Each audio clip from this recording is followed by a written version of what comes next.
Ходих да пъхам една бележка под вратата на една къща в Бахамите.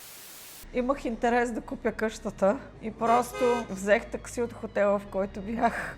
Написах една бележка, че имам интерес да закупя къщата. Оставих си телефона, имейл адреса и я пъхнах под вратата. Това не е кобарка ли си? Не, това беше преди 16 години и половина. Ти да си мъж за инвестиционна гледна точка ли? Да, абсолютно да. За инвестиране е съвсем различно. Когато купуваш имот за инвестиция е съвсем различно от това да купуваш имот за себе си, за собствените нужди, да бъде твоят нов дом. Критериите са различни. Някои хора това не го разбират. Подхождайки към инвестиция, инвестиционно трябва да гледаш по съвсем различен начин на имота от бъдещия ти дом. Защото понякога ти, примерно, не би живял в определен квартал, но инвестиционно има смисъл да го направиш, да купиш там и след това да го препродадеш, дали да го отдаваш под наем или просто да го държиш в по-дълга позиция, както се казва, и да го препродадеш след години. Това е разликата.